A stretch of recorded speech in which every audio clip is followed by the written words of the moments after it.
Il est 23h07, l'after en direct jusqu'à minuit avec Coach Courbis, avec Kevin Diaz, avec vous tous au 32-16. Bien sûr, commençons par cette défaite lensoise. Ils sont vice-champions de France, mais ce soir, ils sont avant-derniers. Un point sur 15 possibles pour les Lensois qui débutent leur Ligue des Champions mercredi.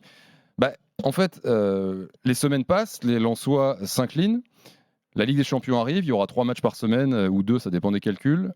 Est-ce qu'à un moment donné, on ne va pas se demander si les Lensois vont jouer le maintien, Kevin ? Non, je vais pas. Ce que je veux dire, c'est qu'il y a 3 semaines, on aurait posé cette question, on m'aurait rionné. Mais sauf qu'à un moment donné. Ce qui est sûr, c'est que il y a 3 semaines après la défaite. Avant le match de l'AS Monaco, quand on disait que comptablement ça allait commencer à devenir un petit peu inquiétant pour le Racing Club de Lens, parce qu'ensuite, je ne sais pas si tu te rappelles, j'avais dit que avec les matchs de Ligue des Champions, on sait que les équipes ont tendance à perdre des points parce qu'il y a beaucoup d'énergie en milieu de semaine, ce qui est normal. Lens a un effectif très correct, mais c'est pas non plus le Brésil 70. Donc il y a un moment, tu dois prendre des points au début, engranger de la confiance pour ensuite avoir un petit matelas pour passer la période quand même assez nuageuse de la Ligue des Champions. Et certains supporters lensois m'avaient répondu « Ah ouais, mais tout de suite, pourquoi dramatiser ?» Non, ce n'était pas une question de dramatiser, c'était une question de dire justement « Attention, vaut mieux prendre les points maintenant parce qu'ensuite, tu ne sais pas ce qui se passe avec la Ligue des Champions, etc. » Et aujourd'hui, honnêtement, qui pouvait prédire, franchement, personne en France pouvait dire qu'après, sur les 15 premiers points à engranger, il n'en aurait qu'un. C'est impossible. Personne n'aurait pu le dire. Je pense les Lensois non plus. Donc là, ils ont quand même dû prendre un coup sur la tête. Surtout qu'au bout de 20 minutes, ils en avaient déjà 3 à Brest. Oui, c'est vrai. Ouais. Donc, non, mais c'est vraiment... Autant l'année dernière, ils marchaient sur l'eau et tout leur réussissait, avec un peu plus, voire beaucoup plus de qualité individuelle à des postes clés, notamment au milieu avec Fofana et devant avec Openda. Mais cette année, il faut quand même dire que tu as quand même 75% de possession de balle, tu fais 704 passes, ton adversaire n'en fait que 240, tu as 23 occasions de marquer, tu as 31 tirs à 2 et tu perds 1-0. Ce match-là, l'année dernière, Lens le gagnait 3 ou 4-0. Justement, coach Kevin nous donne les stats de ce match. Elles sont impressionnantes, effectivement, en faveur des Lensois. Est-ce que ça veut dire que, mine de rien, Lens a quand même fait son match, a eu des occasions, a frappé au but et que ça va finir par tourner? Je veux dire, est-ce qu'il n'y a simplement eu pas de réussite ou au bout d'un moment, ça fait 5 matchs et il y a autre chose derrière, il y a une vraie inquiétude à avoir? Ouais, mais déjà, on va répondre à une question que j'ai bien entendue. Tu me dis si je me trompe pas. C'est est-ce qu'ils peuvent jouer le maintien? Je te dis tout de suite, compte tenu du calendrier qu'on vient d'avoir, Rennes, Monaco, Paris Saint-Germain, je dis que non. Et compte tenu des stats que vient de nous donner Kevin, je dis encore plus non. Par contre, de me dire qu'ils ne termineront pas dans les 5 premiers, ça oui, on peut l'envisager. Parce que la saison dernière, ils avaient une équipe légèrement meilleure, voire même plus, mais ça, on ne le sait pas encore. On verra quand les joueurs seront bien adaptés. Mais on a quand même une équipe de Lens qui a su profiter d'un calendrier extraordinaire. On ne va pas le redire à chaque fois, mais j'en suis obligé. Le mardi, le mercredi, le jeudi, ils ne jouaient pas. Là, maintenant, il va falloir aller à Séville. Tu vas prendre plaisir d'être récompensé grâce à la saison dernière, mais faire une saison comme la saison dernière, je pense que ça, c'est une saison qui restera dans l'histoire. Tu te rends compte, 83 ou 84 points. Oui, mais il y a un juste milieu, coach, là, parce qu'il y a la saison dernière qui est extraordinaire et là qui est catastrophique. Oui, mais justement, Thibaut... Mais elle est catastrophique.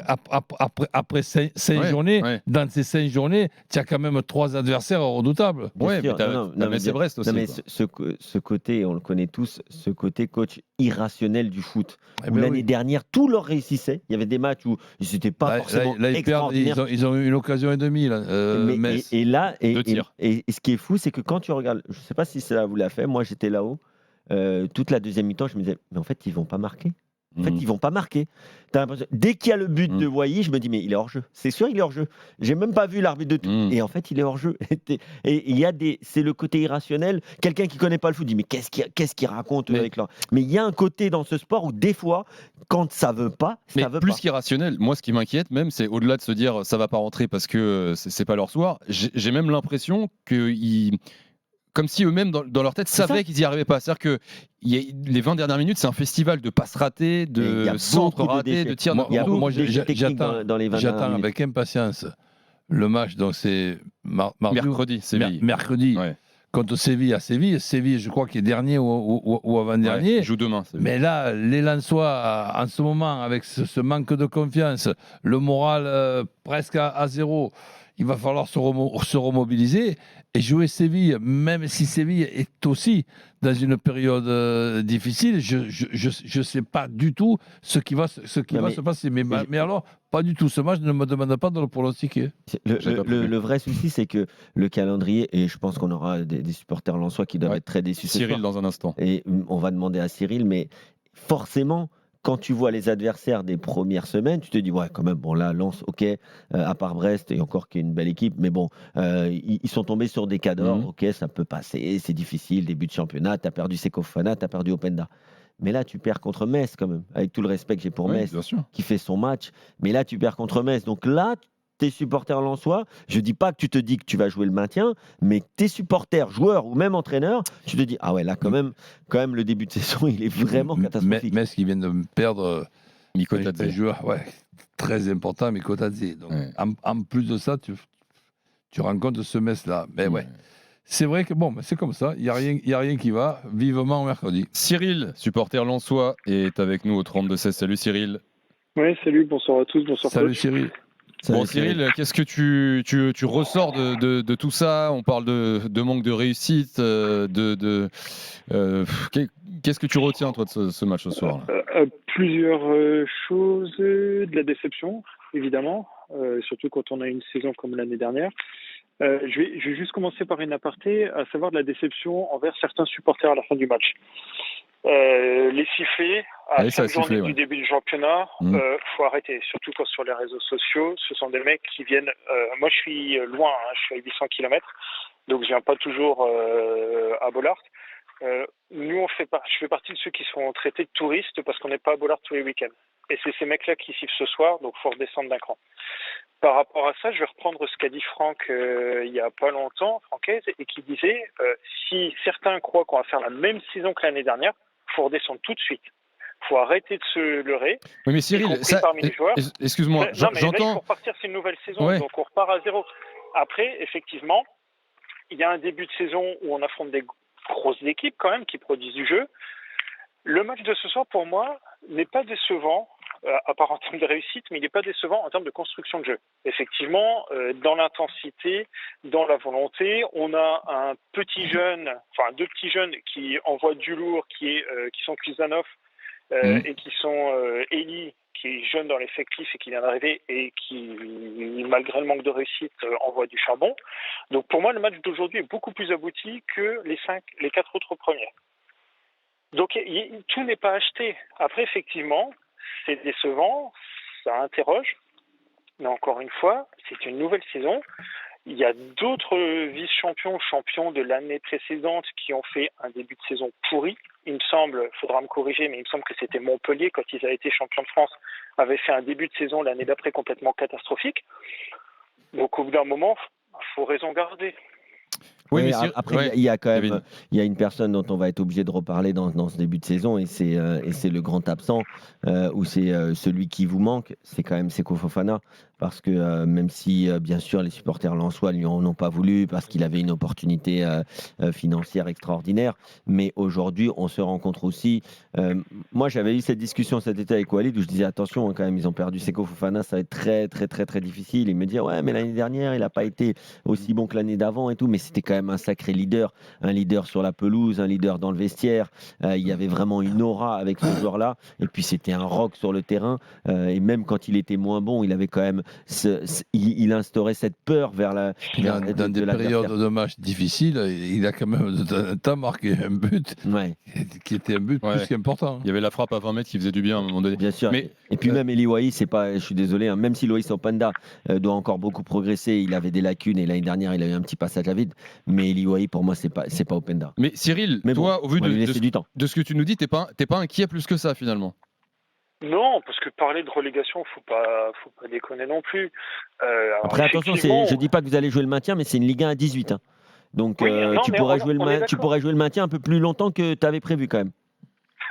Oui, non, mais d'accord, je veux bien, mais au bout d'un moment, non, je ne suis pas plus inquiet par rapport à ce match-là. Alors, effectivement, on a une réussite qui est pourrie, hein, on n'a vraiment pas eu de bol. Il n'y a pas que la réussite, il y a aussi le manque de justesse technique. Hein. Oui, non, mais ça, on peut en rediscuter, mais par rapport aux 4 premiers matchs, je suis désolé, ça n'a rien à voir. Alors, effectivement, il y a un début de seconde mi-temps qui est un petit peu mou. On a une fin de seconde mi-temps où qui est il y a catastrophique. de l'envie. Les 20 dernières catastrophique, minutes. Non, c'est pas catastrophique. On manque de réussite, on manque de justesse, on manque de technicité, oui, mais c'est pas non plus la cata. Ah ouais. Ça fait beaucoup, mais c'est pas non plus la cata. Par contre, pour moi, la première mi-temps, c'est du Lens. Je veux pas dire comme l'année dernière, mais c'est du Lens comme on a déjà connu par le passé. Il y a eu de l'envie, il y a des gens qui se sont défoncés. Donc moi, cette mi-temps-là et une partie de la seconde me font dire qu'effectivement, non, on sera pas dans les 5 premiers, on sera pas dans la relégation, on sera peut-être pas européen à la fin de la saison. Et après, on s'est inscrit dans de la durabilité, on s'est inscrit dans un nouveau processus, on a fait rentrer un actionnaire minoritaire cette semaine avec le président qui a bien expliqué qu'effectivement, il pourrait avoir un ventre mou à un moment ou à un autre, mais que le but c'était d'être dans la durée et pas de faire des yo-yo Ligue 1, Ligue 2 comme on a connu. Ça n'a rien à voir avec ce qu'on a connu avant. Donc non, pour l'instant, moi je ne suis pas inquiet. Je ne suis pas franchement ravi, mais je suis pas inquiet. On dit pas que vous allez faire l'ascenseur Ligue 1, Ligue 2. On n'en est pas là. On dit juste, et je pense que c'est indéniable, que tu as le pire début de saison que tu pouvais avoir avant d'entamer la Ligue des Champions. Et ça, c'est quand même dommage parce qu'on ne s'y attendait pas. Et je ne pense pas non plus que les Lensois s'y attendaient. Tiens, juste ils ont le temps de redresser la barre. Première réaction qui vont dans ton sens, Cyril. En tout cas, les joueurs ne s'alarment pas plus que ça. Par exemple, Florian Sotoka au micro de Canal qui dit c'est injuste, c'est assez inexplicable. On est à 31 tirs à 2. Ils ont passé une fois le milieu de terrain. Mais on a perdu ce match. Je pense qu'on a fait de très bonnes choses. Il nous a juste manqué de l'efficacité devant le but. Brice Samba qui dit lui, je cite, c'est une leçon.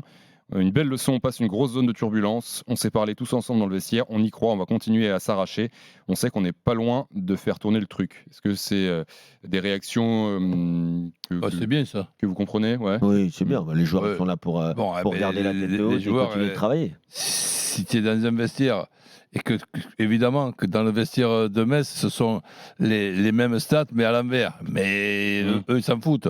Et donc, ils sont promus, ils rajoutent 3 points aux 5 qu'ils avaient déjà. Là, on parle de Lens, du vice-champion de la saison dernière, qui, évidemment, dans les stats, a 32 à 2 et qui se débrouille de perdre. Eh bien, c'est sûr qu'ils sont obligés de se remobiliser. Et je trouve ça tout à fait logique et tout à fait sympa.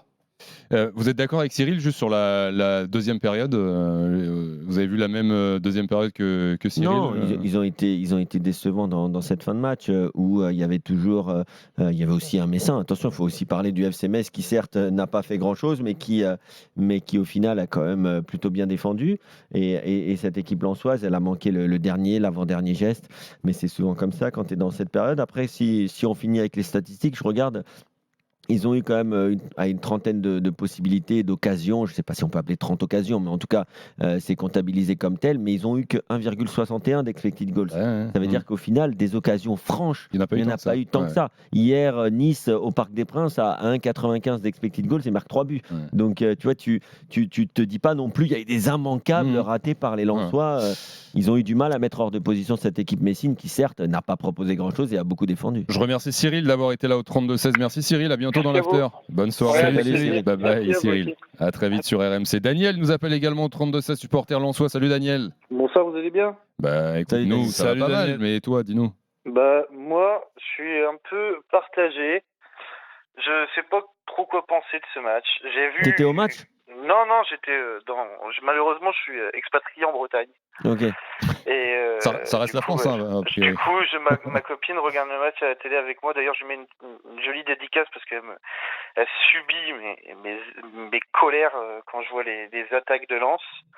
Mais en fait, le match était bon. Il y avait un bon pressing, une très très bonne première mi-temps, j'ai trouvé, sauf le but qui était qui a cassé un peu l'ambiance.